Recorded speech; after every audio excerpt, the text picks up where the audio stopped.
Healing isn't one moment. It's progress.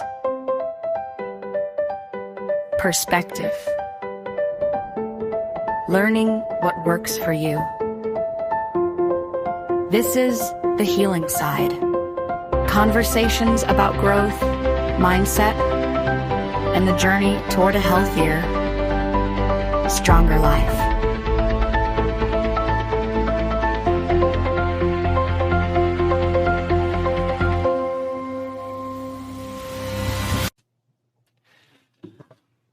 Welcome, everybody, to The Healing Side. I'm your host, Don, and today we have got Mr. Lincoln Stoller, a rare hybrid of physicist, entrepreneur, and psychotherapist, blending science, spirit, and psychology, trained in quantum mechanics, software, automation, and mental health across 6 universities and 4 continents. Working with both high performers and those in crisis, flipping the script on ability and disability, uses brain retraining, somatics, hypnosis, diet, and altered states to expand awareness, challenges institutions, and invites people to abandon old minds to evolve into something new. I think I'm looking forward to speaking with Mr. Lincoln Stoller. How you doing, man? Good. Sounded like a pretty good introduction, but I wonder if anyone understood it. Yeah. It's good though. All right. Well, why don't we start with a little bit of background, man? What brought you into this field? Which one? Well, I mean, the mental health side of it. Oh, that was kind of an odd thing. Nothing I ever expected. I was in the hard sciences from pretty early, but my whole family was artists. So that kind of, mucked up my sense of direction, I think. Yeah. And, I have to say that I never got along with the scientists. I mean, I thought it was me, but it's not, it's them. I felt that way about metallurgists. Really? Yeah. Well, speaking of metallurgy, I really enjoyed learning welding, but that's a skill. Yeah. It's very different, those hands-on Absolutely. things. So, I persevered through that physics training. And, it was abusive. I would call it traumatic. Mm-hmm. And I'm not the only one. In fact, if you're familiar with some of these somewhat arrogant intellectual pursuits, they're very, they're interested in screening out people. Oh, of course. Yeah. It makes them feel big. Yep. And so, it's pretty upfront. They treat students badly. They don't pay them much. Anyway, so I did survive, but my conclusion was that I didn't really want to go into that profession. I've watched the series called Severance, which is very popular. Yep. And it reminds me a little bit of being in academics, So I went into computers because I learned computers, and I thought business. I didn't really like business per se, but I thought it was fair. Yeah. Reward and risk and so forth. Yep. And to some extent it's true, but it's also very, luck of the draw, who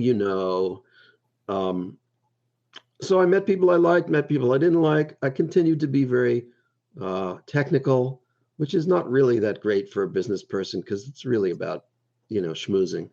Yeah. And I got some patents and I started a little company and the ideas worked out, but turning them into a big production is a very political thing. Yes, it is. Not political in the, democratic sense, but in the backroom sense. And right. Networking is important.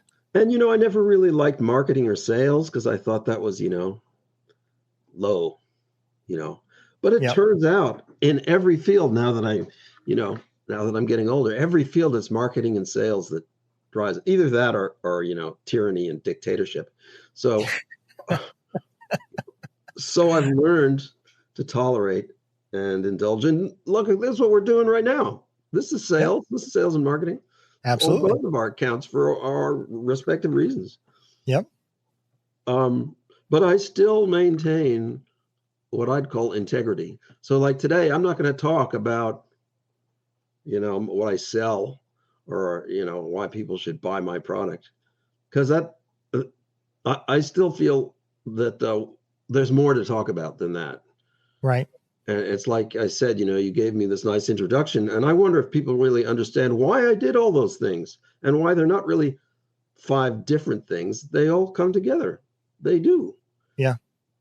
You accumulate knowledge that is sort of synchronous, it builds on itself.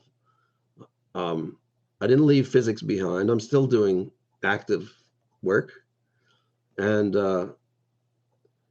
another thing I did, you didn't mention, I was a mountaineer for 10 years, and I did kind of leave that behind because that's like high risk.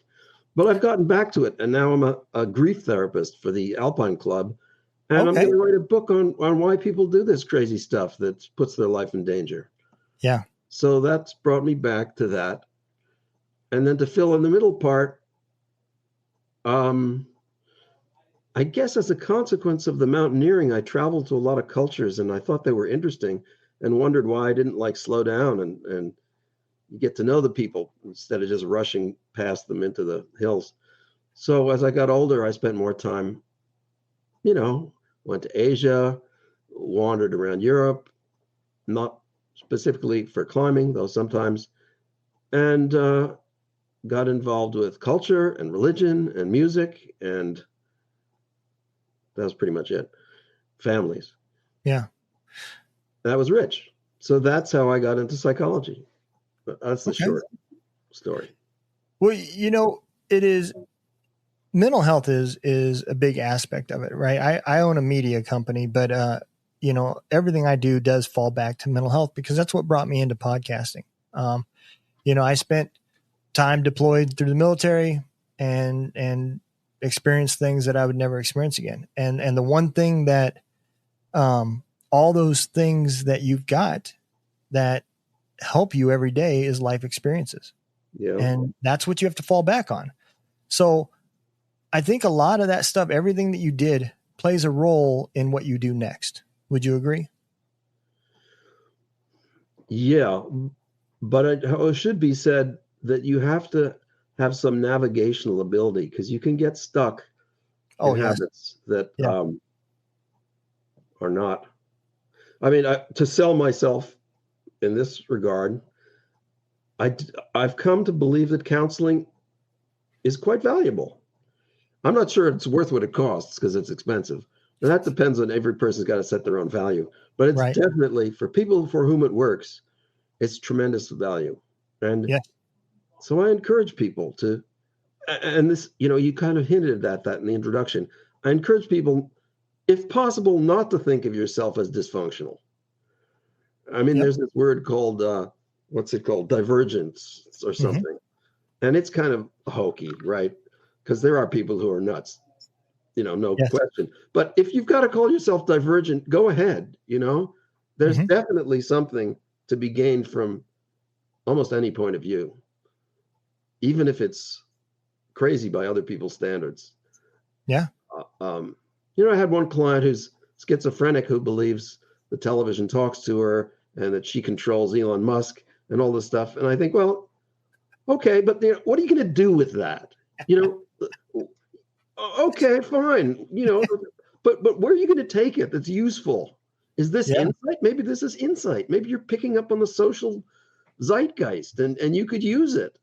Don't call it a sickness if it's not helpful. And I think this has helped some people. Yeah.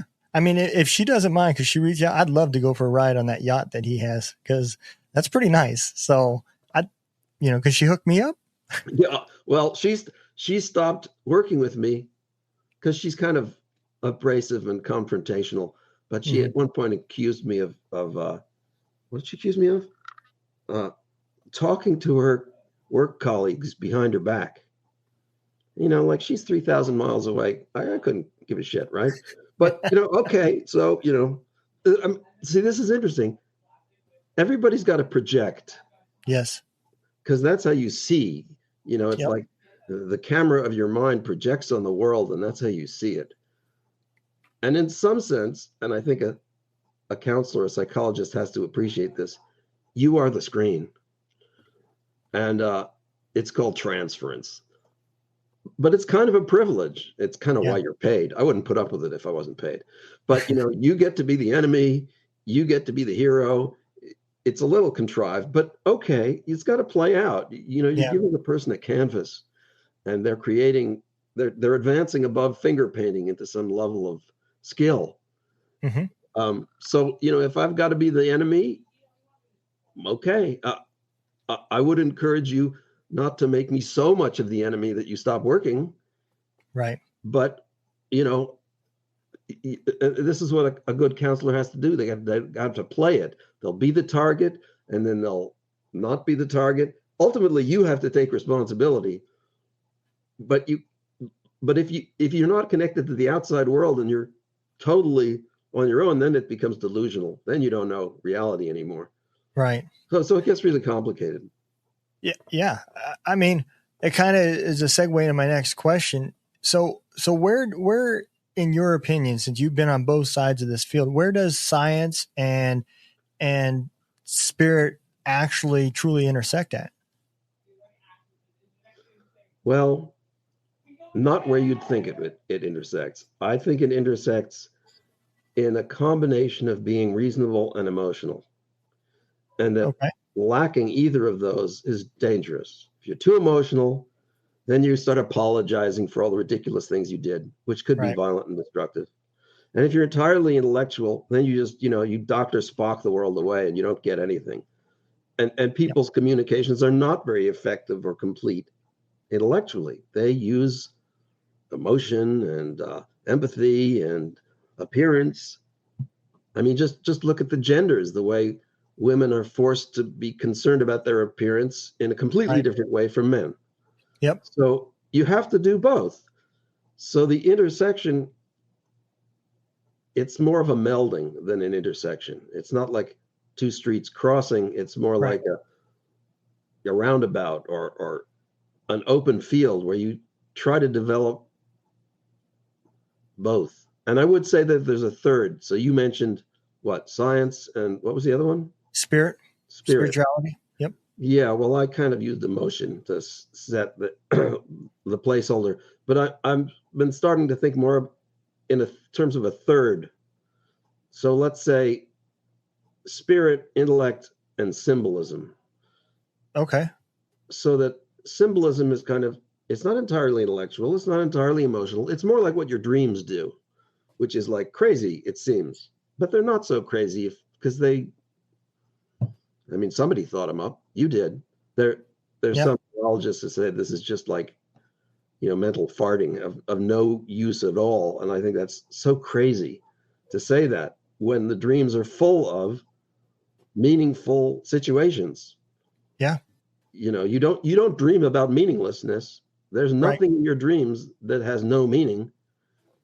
I agree 100%. In fact, I find it very amusing. And in my dream, when I come across something that's written, I can never read it. I know what it says, but I can't read it. I get the message, but the words are irrelevant. So they're just like, not tea leaves. It's funny, right? I heard, was it a podcast or a YouTube channel? They were talking about how in your dreams, right? You know what a calculator is. You know how to use a calculator. Right. But in your dreams, you'll never see yourself actually hitting buttons and making it work. It'll just work. I've tried to punch a telephone number in. I can't do it. Yeah. It's amusing and frustrating. But it does, I don't want to diverge too much, but the idea of lucid dreaming is sort of parenthetical here. How much control do you want in your dreams? Right. See, what I'm saying is that symbolism is an area that also has to be incorporated. You have to understand what your symbols are, what your triggers are. Yes. And what other people's triggers are. That's not entirely intellectual because they're not so well defined. And it's not entirely emotional. I mean, I was, looking at these serials on television and thinking about kissing. Kissing is a symbol. They always use it. Yep. Everybody knows it. But it's sometimes hard to figure out what they're trying to convey. And in some of these current serials, they make it ambiguous. So the villains and the heroes are not clear. And so who's kissing whom so it's another symbol. And you have to get those straight too. Yep. So if you're going to accuse me of talking to your colleagues behind their back, on one level, that just seems delusional, which it is. But on another level, and this is why I accepted my client's statements, it symbolizes something. It symbolizes fear, distrust, suspicion. Yep. And you have to realize that those things are important. And in particular with this client, the client needed to get in control of those. Right. And I don't know how you do that. I could deny it, but that doesn't really give the client control. But right. Anyway, but those are things that that client needs to work on. But maybe you weren't the right person for that client to work with. But somebody needs to help in that aspect. Well, maybe I was the right person because I would tell her, fine, but what are you going to do with that? Right. Are you going to fire me? Well, that's great. Then you just feel the same with the next person. Yep.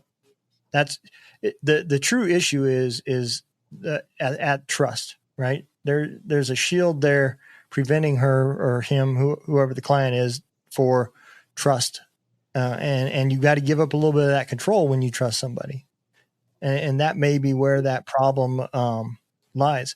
I know for me, I am in a stage right now where I'm learning a little bit of spirituality myself. I didn't come from that background. My mom was very religious, but with the things that I've seen and stuff like that, I just really had a hard time believing in positive stuff. And you were talking about dreams. I had some dreams that were just kind of really out there for me. And I met a group that's helped me kind of analyze them, and it didn't mean anything like I thought it was going to mean.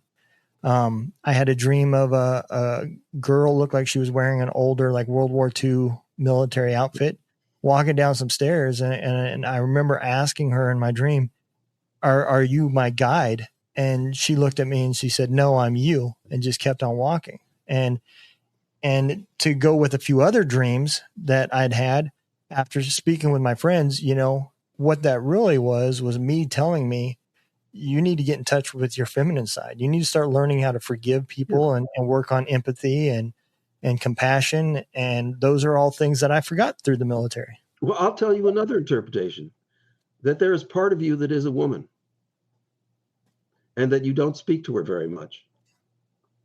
And that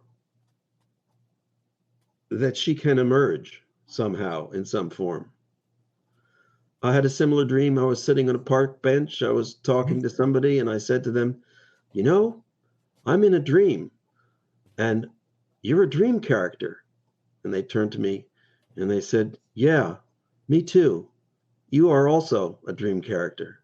And I freaked out and woke up, This episode is brought to you by Barracks Media, where your online presence becomes a real asset. Barracks Media builds professional websites for podcasters, creators, authors, and small businesses who are ready to be taken seriously. Not templates, not cookie-cutter pages, real platforms built to grow with you. Whether you're launching a podcast, promoting a book, or building a brand, your website should work as hard as you do.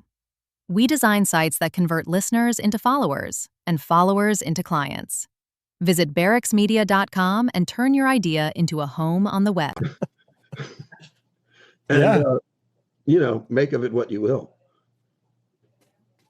Yeah, I think at the end of the day, when we go to sleep, that is when our consciousness can really work on things that need to be worked on, because throughout the day, it is so busy working on trivial things that is irrelevant, like getting the bills paid and doing this and going to the store and making these lists. And not only that, but you can't even think those thoughts in real way. You can't think about having sex with your dog or your mother. Or you can't even think about it. I'm not even talking about doing.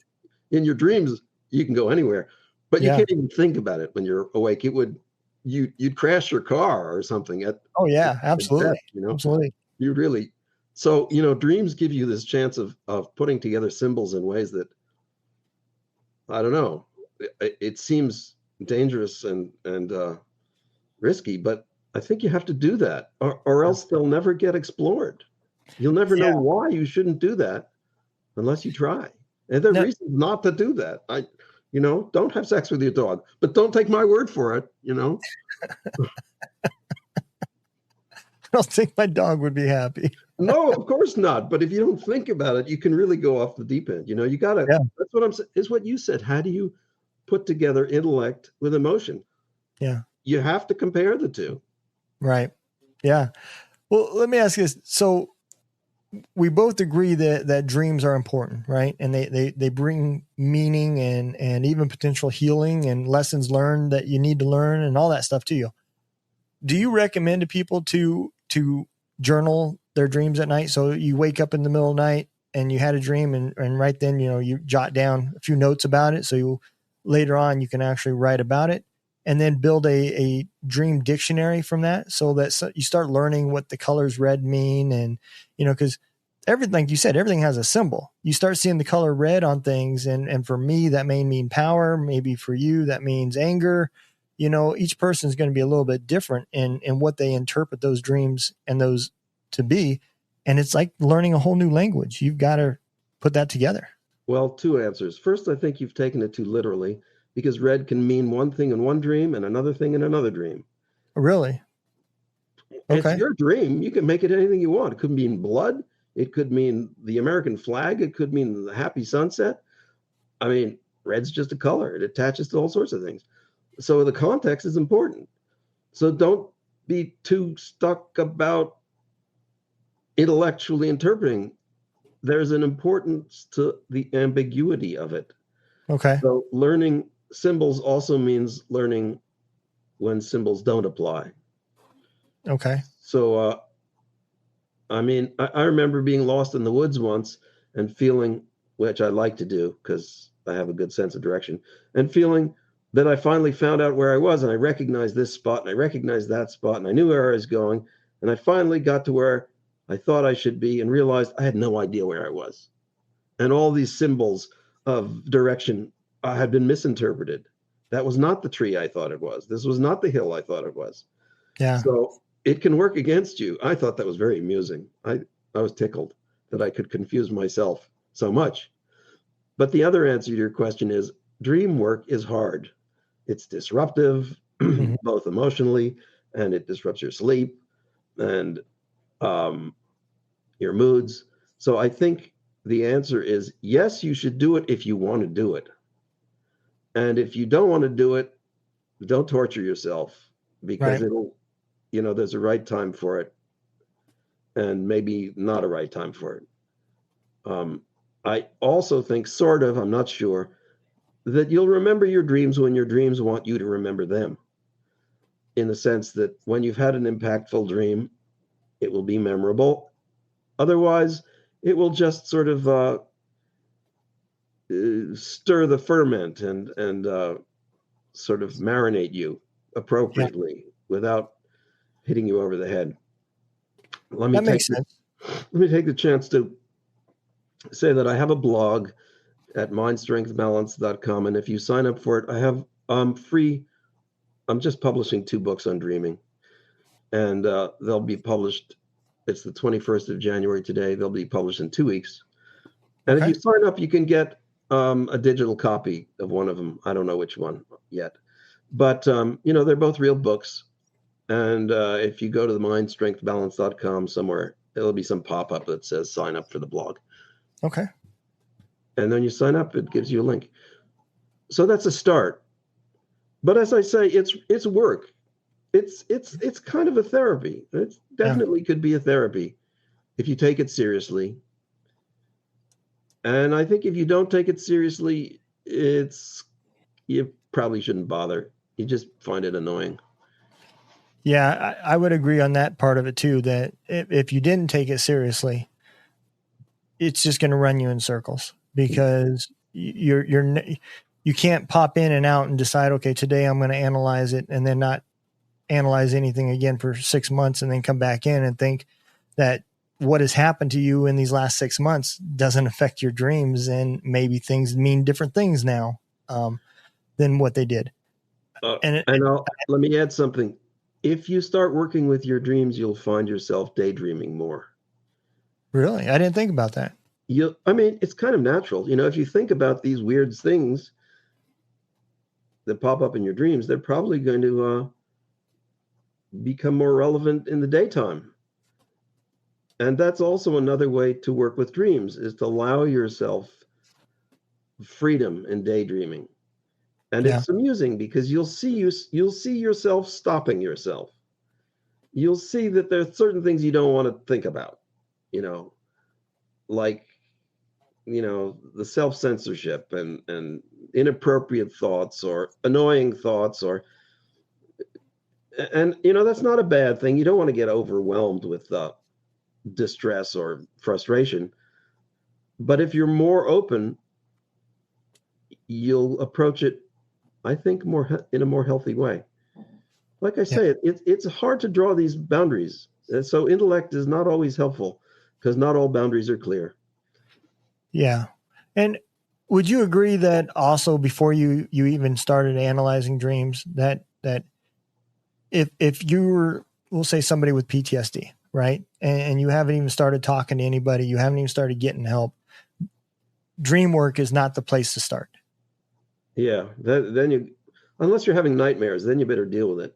But, and in a sense, this is what you'd mentioned, that I dealt with what would you call it? Alternative states or alternative awareness. So flashbacks, trauma, nightmares, fixations, obsessions are all altered states. They interfere with your normal thinking. Right. And if they're occurring, they're kind of telling you that this is an acute situation that needs to be dealt with. And you probably should find a way to deal with it successfully, or at least effectively. Right. And you do that. You slide into it. You make, I think the most important thing is to make space. There's some Buddhist thing that says you can't add anything to a full cup. Right. So if your day is full of obligations and attitudes and scheduling, you're not going to have time to daydream or think about things. And that empty space, which seems so useless in our culture because no money is coming in, or, no conclusions are being arrived at, that empty space is where the healing happens. And so you have to give yourself, it's like exercise, empty space exercise. Yeah. People don't talk about it. Maybe they call it mindfulness. I don't know what buzzword they use these days, but you've got to give, and it's frustrating for especially like people like you and us like high achievers, to have like half an hour where we can say we achieve nothing. But I find I usually achieve something. Something happens in that empty space. I do come away. That's my new idea space. Yeah. Yeah. I think for me, driving, I have a little toy that I like to play with. And when I go out and I drive, a lot of times I'm enjoying what I'm doing, but my mind is focused on maybe the next chapter in my book that I'm currently working on, or a podcast idea or something. And maybe those are in the old days where if I was thinking about my trucking company, it wouldn't have been considered a happy time because I wasn't being fulfilled. But now with what I'm doing, I can think about things for my business and my work that I'm doing, and it still be a happy time for me because I am passionate about the shows that I have and the information that I'm putting out and the books that I'm writing. And all those make me feel good. So even though I'm doing something relaxing and I'm still being, still putting forth my best effort and accomplishing things. I have a client who's an investment banker. He came to me in the sort of the height of his investment banking ascendance. And his issue was overwork. Mm-hmm. And it's not a field of happy people, enjoying their lives to the fullest. There's a lot of, one-sided winner takes all attitude. Yeah. And he was moving into and has moved into becoming a family man, having a family, his first kid. And he was aware that the way he was approaching business and business was forcing him to do was not going to work well with a family. The attitudes and the pressure and the force to accomplish and intolerance and short tempers. So part of what he's done is to give himself space. And I keep telling him, just go out and do nothing on a regular basis. Yeah. And it's been very helpful for him. But I just use him as an extreme example because everybody's slightly obsessed with their lives. And the point is that what you think are the things that you need to do to solve the problems you have are inevitably wrong to some extent. There are other ideas that you're overlooking, and you're not going to find them, unthreading the paths that you've been trained to follow. You're only going to find them, if you are lucky, maybe with help, but it starts with space. Yeah. Yeah, that makes perfect sense. Because that's also what brings into a lot of problems with things like PTSD. It's from pushing trauma down and down and down and packing until finally you're full. There is no more packing and pushing and storing, and there's no space for it to go. And, there's different kinds of trauma. I'm thinking, if your military background gave you some adult trauma, then childhood trauma is different. I agree. Yep. And I, as a mountaineer, I had things that would be called traumatic, near-death experiences, but they weren't traumatic to me because I agreed to them. And I was a participant. Yeah. And I don't feel guilty. And I survived. Yeah. And so, in fact, that they're like amusement park rides. I'll watch the world go flying past. Because I didn't hit anything on the way down, I could smile afterwards. But if I'd thrown somebody else off a cliff, I don't think they'd be smiling afterwards. I mean, even if, they were, in fact, unhurt, they'd still be traumatized. So there's different kinds of trauma. Yeah. And, it's funny, mountaineers often fraternize with special forces people, and they have a similar attitude. It's like, it's just war. Yep. We're not emotionally obsessed. We're just, I don't know. You either win or you lose. It's very funny, but it's a different kind of trauma for sure. Yeah, absolutely. I agree 100%. And I think one of the problems, not to kind of go down a tangent or anything, but one of the problems on the military side is the majority of the emotion that is dominant in people's toolboxes is anger. And so when we leave that environment of the military, that's where the real problems come from, is because now we're dealing with adult traumas, and the only emotion that we have to deal with all the stuff that's going on around us day to day is anger. Yeah. And that doesn't work in a peaceful, calm environment. Anger is very tricky, isn't it? Yeah. It does come up everywhere, but it's very hard to use effectively. Yeah. Yeah. Well, I like to put it this way. You think back, right? How many people that you've heard stories, World War II stories, where they stormed a machine gun nest and saved 5 people but lost their lives, right? I don't know anybody that did that out of happiness.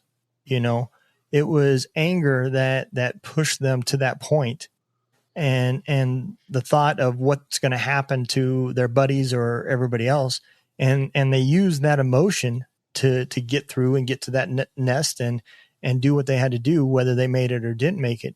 So anger plays a lot of different parts, can be just to give you the courage to do something. Yeah. Yeah. When I work with people, I'm trying to think, who did I work with that had anger issues? Oh yeah. Well, I don't even remember it because it's no longer an issue. I told this fellow that I thought he was schizophrenic. It wasn't something that he was told before, and it wasn't a severe case because schizophrenia can be dramatic, but it led him to become very confrontational. Mm-hmm. And so he would get in trouble. And he was a big guy, and he would think other people were threatening him, so he'd threaten them back, and they'd call the police, and he'd threaten them, and then he'd end up in handcuffs. Yep. And so I tried to tell him, I did tell him, and I don't know, give myself credit, but first I told him, they don't understand you, and you don't understand them, and you have to take a different approach, and you'll get a different reaction. Yep. And and so he's basically jumping to conclusions that he's vulnerable and has to defend himself, when in fact he's not, and he doesn't. Yeah. And if he could flip the whole script and say, what do they need? How can I help you? This is what I told him to do. When you feel threatened by somebody, turn it around and say, how can I help you? Yeah. And I don't know when or how or what worked, but now doesn't have this problem anymore. That's good. And like I say, don't be too intellectual about it. I'm not sure it was just, putting the right pieces in the right place. It might have been that I encouraged him to feel unthreatened, and then the fear and anger fell away. Yeah. Yeah. I mean, I don't know the background history, but, one of the big characteristics is you've got to be able to put your fight and flight in check. Yeah. And understand that not every situation is a threat, So let me ask you this. I know we're getting up to the top of the time here, but if I was a new client, right, what is the process when a new client comes to you and says, hey, can you help me with XYZ problems? Well, usually the first step is me learning what X, Y, and Z is. Right. Okay. And so there are at least two levels of that: the story that you've concocted, mm-hmm. and the truth, which doesn't exist, but may be different from your story. Yeah. Right. And then me at that point, step number 3 is trying to figure something out. Right. Like, now, how are we going to go about this? And then the question is, what are you offering for yourself? Whom are you going to trust? Or what character? I said that there's like a woman inside you. Mm-hmm. Well, who is inside the client? The injured child, the defensive warrior. I mean, of your different characters, the ones you may know and the ones you may have forgotten, who are your allies? So who am I going to talk to? That's a good, I never thought about it that way, but yeah, you're right. Because I'll bring a different part of you out. I Yeah. make you feel happy, loved, supportive. I could make you feel guilty, and some people are guilty. And, I don't work with them very long because I make them take responsibility for their, unconscionable behavior. Yeah. But okay, that's sort of my choice. But then I'm not sure it was, because that's who they showed me, and I work with what I'm given. Yeah. But that's the question. You had this. I would ask them for their dreams, and I would pick up on the character of the woman in the army fatigues, mm-hmm. and I'd see where that goes.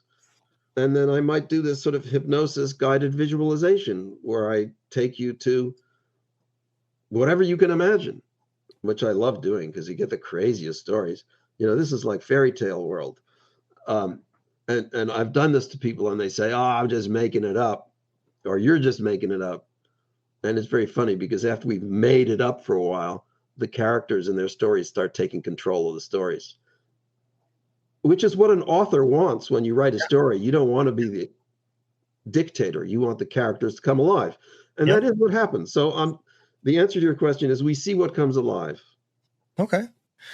Well, let me ask you this. Where can people find you? And This show is part of the Barracks Media Network, built by veterans, creators, and storytellers who believe stories change lives.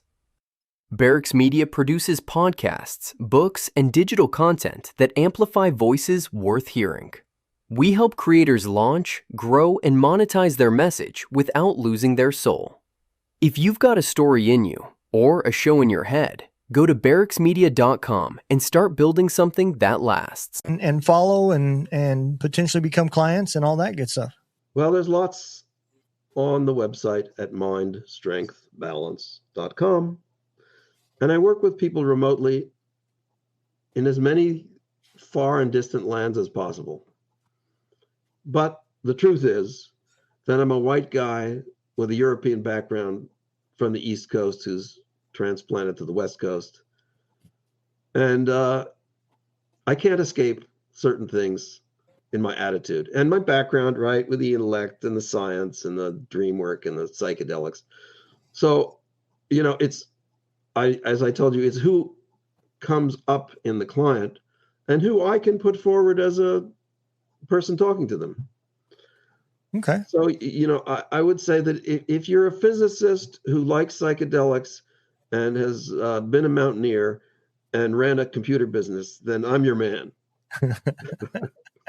And if not, I'll do what I can to understand you. All right. Awesome.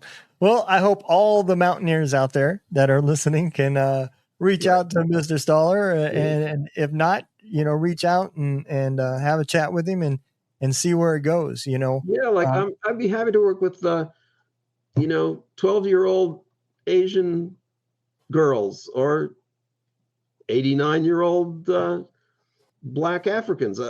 I find everybody's fascinating. Oh, I agree 100%. Absolutely. That's the one thing I love about podcasts is getting to meet all sorts of different people from different backgrounds. Yeah. So, and that's the thing about healing. It isn't a one shoe fits all type scenario. It takes trust and it takes putting your shields down and honesty to look inside and say, no, I did do that. That was me, and all that becomes a part of it. So, just know that when you get out there and you find something and it doesn't work for you, don't give up and say, well, there's nothing that works for me, because I promise you there is something. And sometimes it takes just somebody just like Mr. Stoller. It's going to tell you the truth and then work with you to get you to understand it and fix it. So I hope all of y'all have a great day. Wait a minute. I want a last word here. Go ahead. Go for it. There's a wonderful world that waits for you when you expand your mind. And, religious people call it enlightenment or revelation or God. I happen to think it's self-actualization. And maybe that's not as extreme as meeting God, but it's pretty damn close. And so I'd really encourage everybody to reach for it. There's a tremendous benefit to opening up, moving up. Awesome. That's perfect ending right there. Awesome words. I appreciate Mr. Stoller for coming on. Y'all take care. Have a great day. Be safe. Thanks, John. You've been listening to The Healing Side, a podcast from the Barracks Media Network. Thanks to our guest for sharing their perspective, and thank you for listening. Find more conversations focused on growth and well-being across the Barracks Media Network. We'll see you next time.